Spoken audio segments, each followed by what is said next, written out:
Et dans une perspective encore plus fondamentale, je cherche à savoir si l'entreprise a une philosophie, des principes de base qui la gouvernent.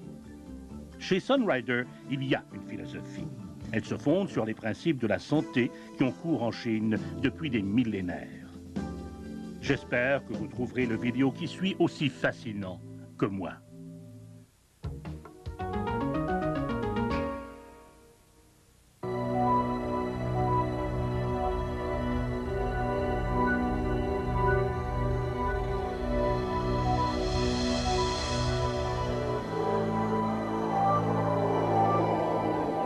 La planète Terre, à peine un grain de sable dans l'infini de l'univers.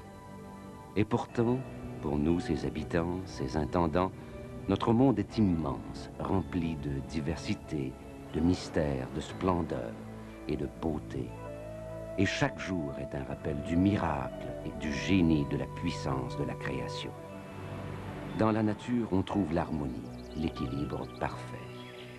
Et dans la nature, on trouve de la puissance douce, qui donne naissance à un oiseau, qui réchauffe une fleur, mais aussi la puissance violente qui remue ou forme des montagnes.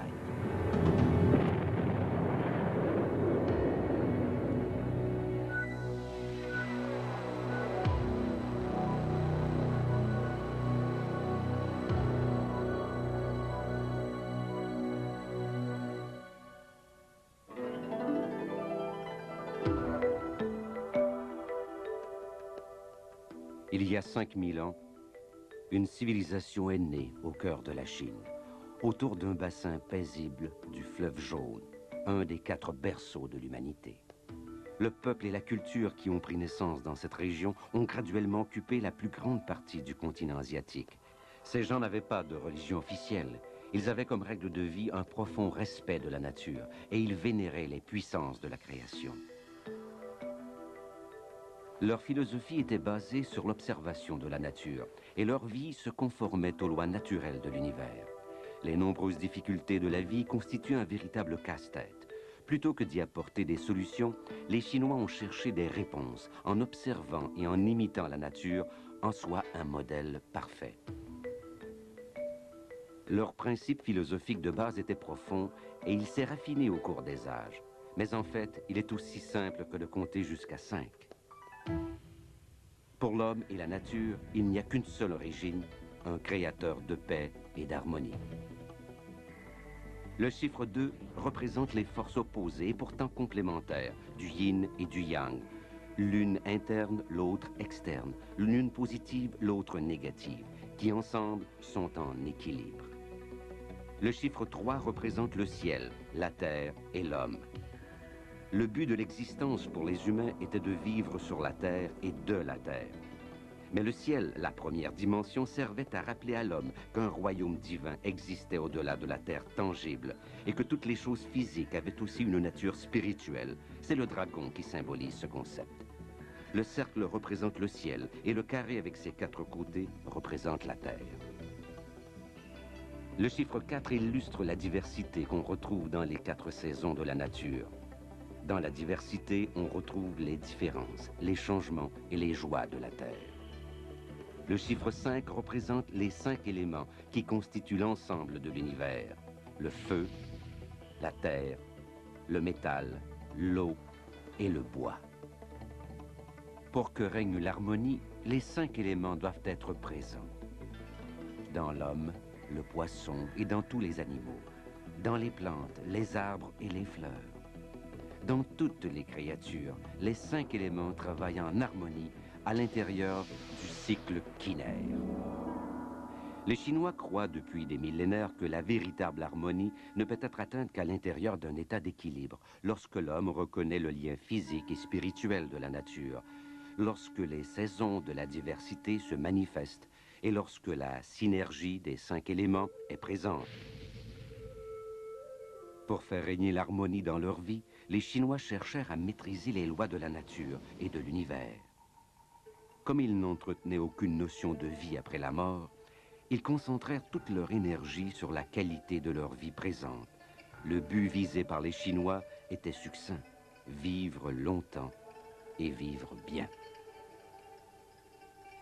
Le désir de vivre près de la nature s'est retrouvé au cours des millénaires de l'histoire chez des centaines de générations de Chinois. L'amour et le respect de la nature sont les thèmes dominants de leur art et de leur culture. Mais au-delà de leur art, les Chinois mettaient en pratique ces concepts dans leur vie. Ils obtenaient la santé et la longévité d'une façon externe, par l'exercice, et d'une façon interne, par une bonne nutrition et de la méditation.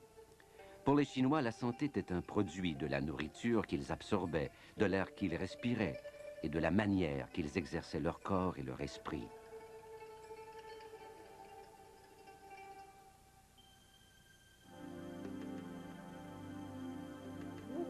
Le soleil se lève sur la ville de Taipei.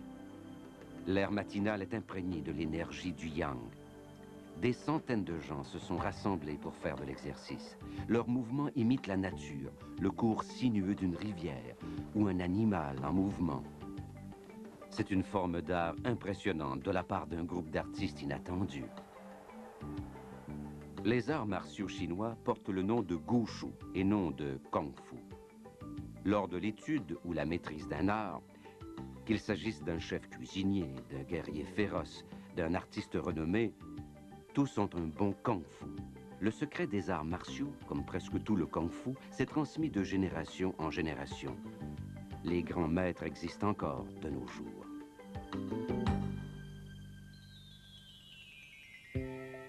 Les gourmets considèrent la cuisine chinoise authentique comme probablement la meilleure au monde. On dit que les Chinois passent 8 heures par jour à dormir, 8 heures à manger et 8 heures à préparer la nourriture. Après tout, la qualité de la nourriture influe directement sur la qualité de la vie. Il faut qu'elle soit naturelle, fraîche, saine, très variée et toujours en équilibre. Les herbes et les légumes sont les cadeaux naturels de la terre sur lesquels les Chinois ont de tout temps compté pour assurer pleinement leur santé. Ils mettaient leur confiance dans des aliments purs et naturels qui, absorbés en quantité et en combinaison appropriée, donnent le sentiment d'avoir un corps bien nourri, équilibré et propre, en plus de permettre au corps humain, la plus grande des créatures de Dieu, de fonctionner tel qu'il a été conçu d'une façon parfaite. Il y a une remarquable diversité parmi les milliers d'herbes existantes, et comme dans tout aliment entier, les herbes maintiennent la synergie naturelle et l'équilibre vital pour les Chinois.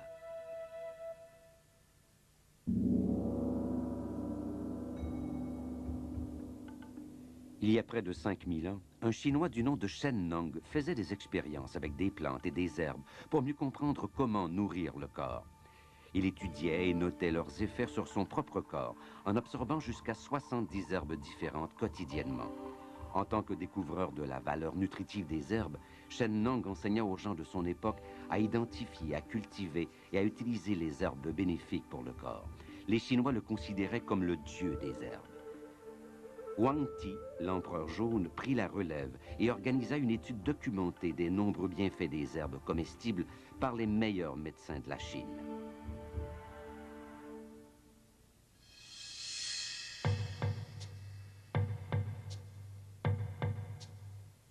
Une fine aiguille métallique est placée sur un des 800 points de communication spécifiques du vaste réseau énergétique du corps. Ce sont des points de communication le long de méridiens ou de canaux qui relient le flux énergétique entre les parties et les systèmes du corps. Le bien-être complet du corps est physique, mental et spirituel, en contrôlant une énergie que les Chinois appellent le Qi.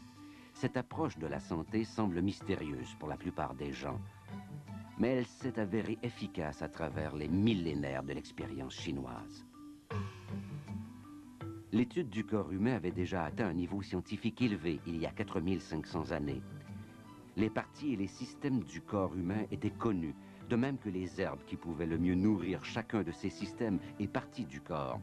Les Chinois croyaient à l'existence d'un vaste réseau de communication à l'intérieur duquel les parties et les systèmes du corps étaient reliés par des méridiens où circulait l'énergie et la communication.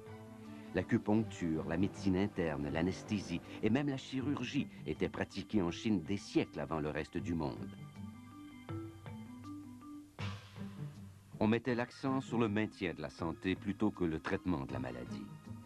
On récompensait les médecins qui gardaient leurs patients en santé. Le traitement de la maladie était le dernier recours. Au cours des 3000 premières années de l'âge d'or de la Chine, plus de 161 000 documents furent écrits. Sur ce nombre, seulement 36 font référence à la maladie. L'utilisation de la nature pour revigorer le corps, en laissant le corps fonctionner tel qu'il a été conçu, c'est là la philosophie de la régénération. C'est la vie qui régénère la vie. Un corps sain et un esprit sain procurent paix, harmonie et productivité. Durant l'âge d'or de la Chine, une des plus grandes civilisations qu'ait porté la Terre y a prospéré.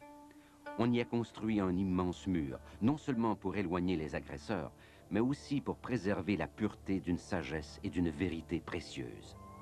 Une nation saine et un peuple progressiste peuvent accomplir de grandes choses, en agriculture, en ingénierie, en industrie, en éducation et en santé. Les Chinois ont devancé de plusieurs millénaires le monde occidental. La charrue de fer était utilisée par les fermiers chinois il y a 2200 ans, plusieurs siècles avant le reste du monde. Les Chinois ont découvert la fonte de moulage des siècles avant les autres. Les Chinois ont inventé la laque, le papier, la porcelaine, la brouette, le moulinet de pêche, les allumettes et le parapluie, bien des siècles avant les autres civilisations. Les premiers Chinois avaient développé une approche naturelle et logique de la santé qui s'est malheureusement perdue lors de l'avènement du monde moderne. Comme dans la plupart des grandes civilisations, la santé, la prospérité et le progrès ne semblaient pas pouvoir durer indéfiniment. Les disputes et la cupidité finirent par engendrer la destruction. Pour la Chine, ce fut, après 3000 années, la fin de la paix et de l'harmonie d'une des plus grandes civilisations du monde. La guerre des États débuta il y a 2200 années. La philosophie de la régénération se dégrada. Le traitement de la maladie, les épidémies et les blessures de guerre devinrent les nouvelles priorités des médecins.